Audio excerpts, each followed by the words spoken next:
After what they did to this guy, he has to keep his adrenaline up or he'll be rip in peace. We open with a guy, Chev Chelios, dropping from his bed feeling some type of way. He goes to the living room and sees a CD which has the words F you written on it. Of course he's curious, so he slots it in the video player and it's a man, Verona, telling him that he injected him with a substance and that's why he doesn't feel too good. In the video we see him poison Chev after he had been knocked out cold by one of his men and he says he has max an hour left to live. He goes on to tell him that this is revenge for killing Don Kim. Now we see Chev's face. He's seething. Then he screams and starts destroying his TV, like really smashing it, throwing it on the floor, kicking it, all of that. Once he's done brutalizing the poor television set, he runs out of his house and downstairs to the parking lot. He steps on cars to get to his car and runs over a man that dared to complain. Now he's driving like the transporter, which by the way he is, and we get a visual of his heart beating so fast. While he's driving, he calls his girlfriend Eve and it goes to voicemail. Then he calls Dr. Miles' office. A lady answers and says Dr. Miles is not in right now. He's busy. So Chev leaves a message with her for the doctor. The message? Chev Chelios is a dead man. Chev is still driving and it seems like he's tapping out. His vision is blurring up. His heart rate is slowing down and he's nearly falling, but he manages to step on the accelerator and that seems to breathe some life back into him. He now calls a guy named Kayla who is a drag queen, I think. Chev is telling him that Ricky showed up at his apartment last night and basically clapped him. So now he's looking for Ricky and he says he must get even with him if that's the last thing he does. Well, from the look of things, it might literally be the last thing you do, sir. That's if you do.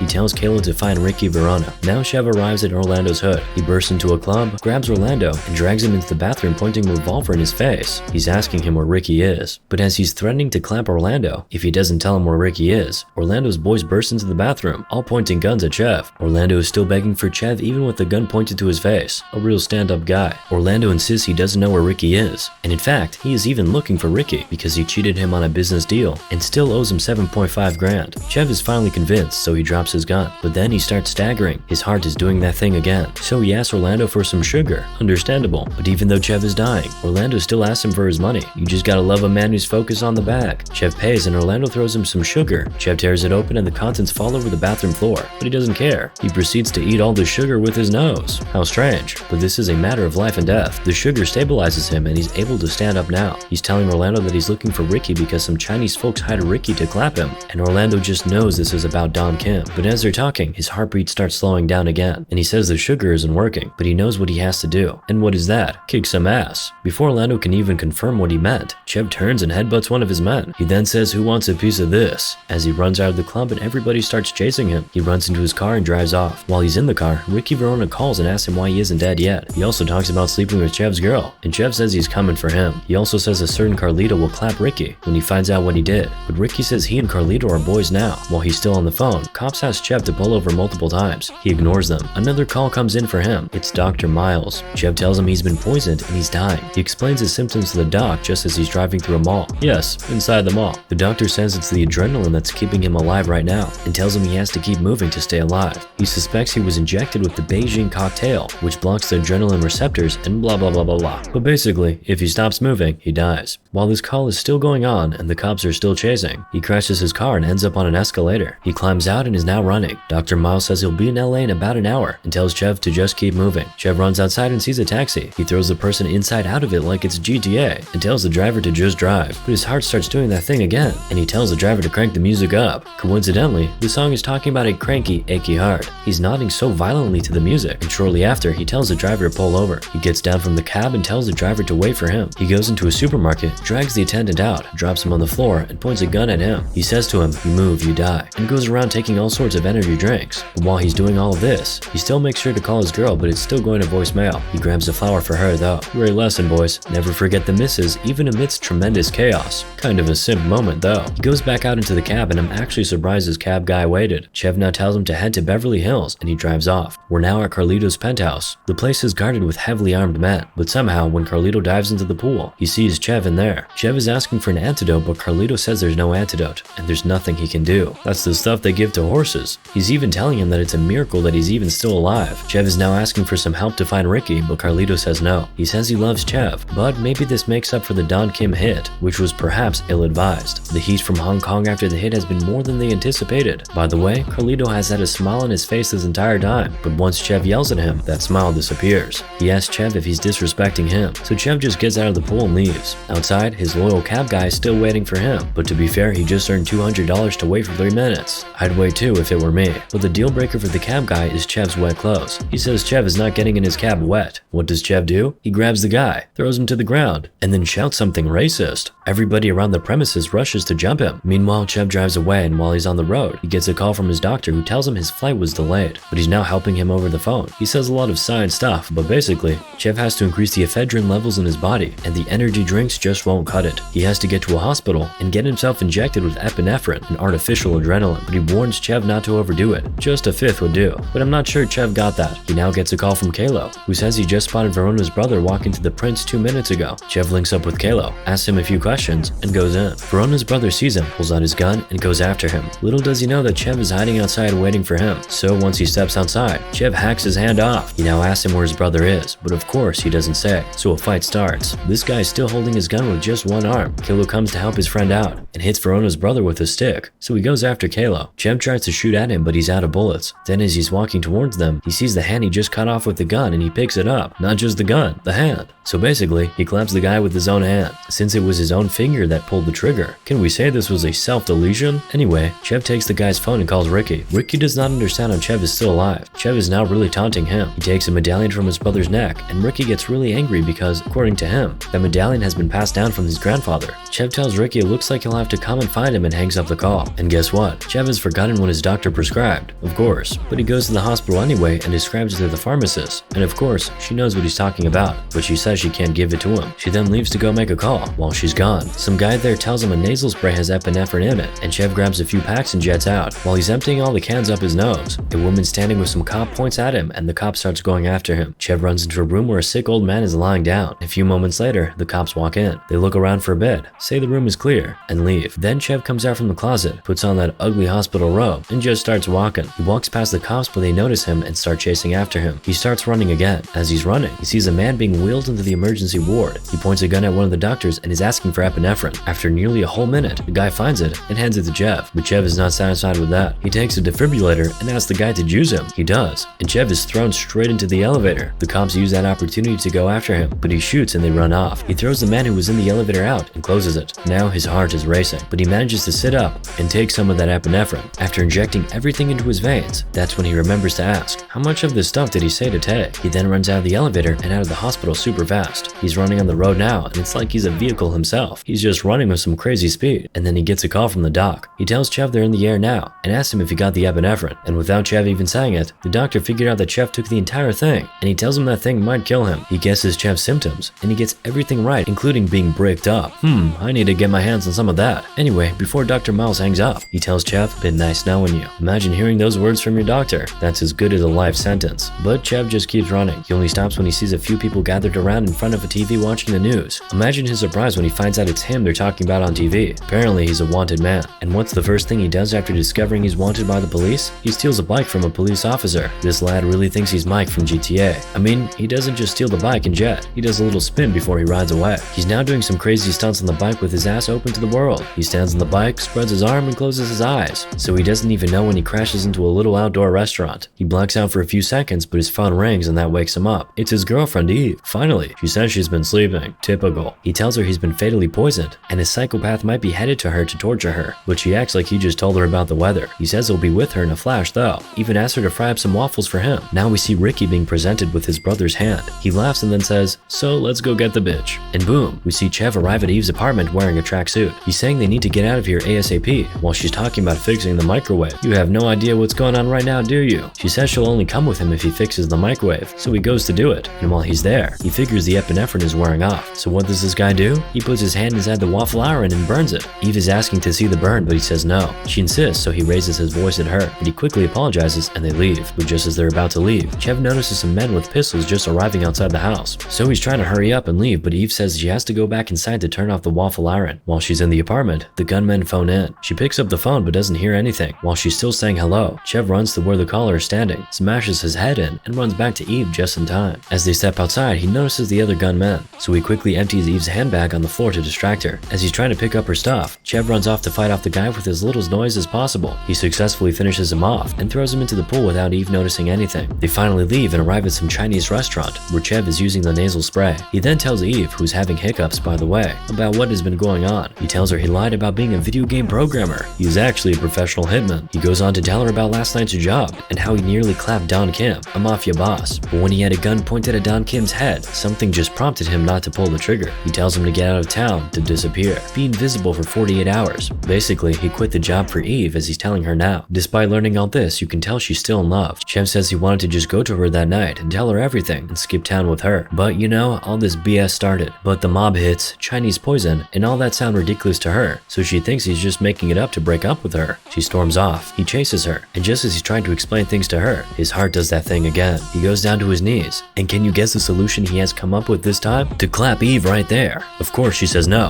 Who wouldn't? He tries to get feisty, but she hits him so hard that she then feels bad for him. She gets close and asks if he's okay, and then things start to get a little saucy. People are gathered around watching them like it's a football game. Anyway, he gets a call from Kalo. He has Verona. So as expected, Chev leaves immediately and runs to the location Kalo provided. It's Don Kim's shirt factory. He's in a cab now, and the Haitian cab driver notices he's not looking very alright. He thinks Chev is an addict, so he gives him some Haitian shit, as he calls it. Chev says, "What the hell?" and drinks it. At first he's calm, but a few seconds later he leans against the window, and everything seems to be slowing down. He arrives at Don Kim's shirt factory, but he's too late, because they have already clapped Kalo. Someone spots him coming down from the cab, but Chev doesn't go through the front entrance. He climbs up to the roof, sees some guy in a suit, and throws him down. Then he goes into where they have Kalo, and he's asking where Ricky Verona is. But the guy in charge there tells him Ricky has nothing to do with this. It's Carlito who wants him off the streets, because he has totally lost his shit. They say his antics of late have been causing the organization a great deal of embarrassment. He tells Chev to just go and find a nice and quiet place to die, and they'll take care of Ricky. But of course he doesn't buy that idea. He starts shooting at everybody in the factory, and guess who appears? Eve. Maybe now you'll believe what he's been saying all along. He manages to run to the elevator to meet Eve using Kalo as a human shield, but he takes a bullet in the leg in the process. They get downstairs to where the innocent tailors are doing their work, and one of the gunmen follows them. They manage to slither away, and then Chev comes from behind him and traps his hand inside a sewing machine. More men now come and are shooting at them, but they manage to escape through the fire escape. Well, you can say they're escaping fire for real. He claps the men that followed him, and they move. A few more men come after them and are just letting the bullets fly, but Chev manages to get Eve into the car, and he drives off. Eve now says, "You aren't lying," referring to when he said he'd give it all up for her, and he says yes. But she also realizes that if the poison part is also true, love of her life doesn't have much longer. She's distressed. She's asking how it can be stopped, but he says only adrenaline can slow it down. Now what he did in Chinatown makes sense. So she decides to keep him alive by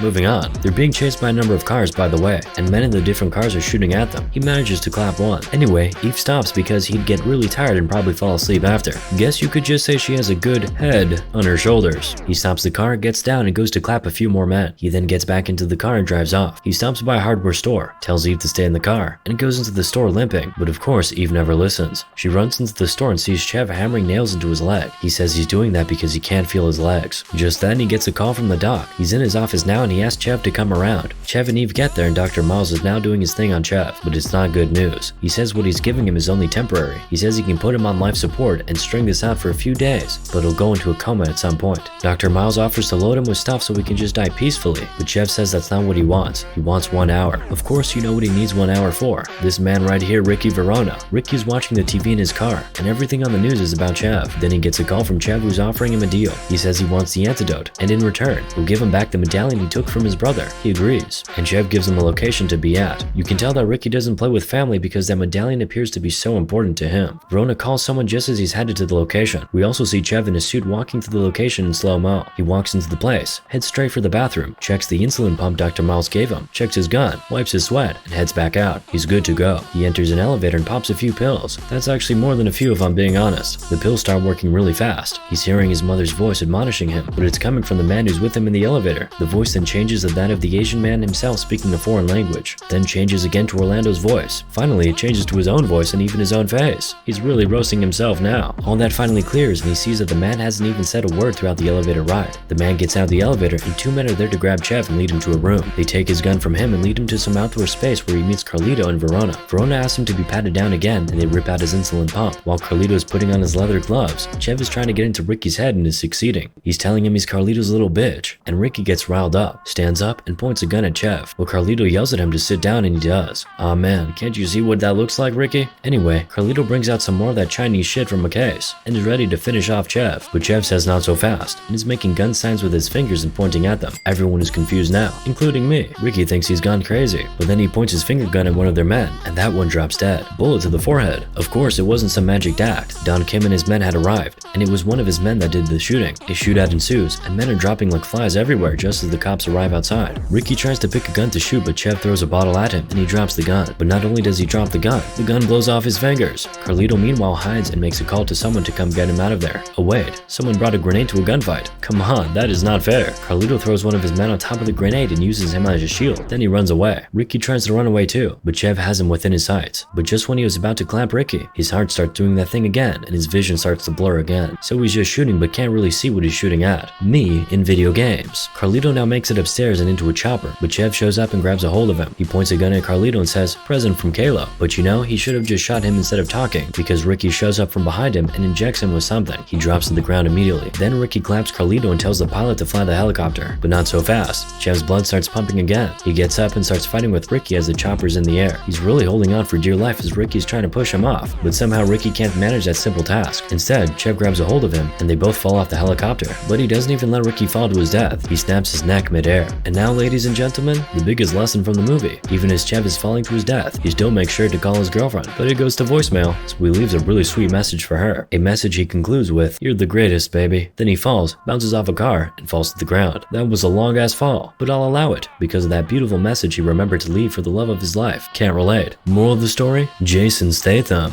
So friends, that's all in today's video. If you like this video, please hit the like button, and don't forget to subscribe to my channel. I will meet you in the next video. Till then, peace out.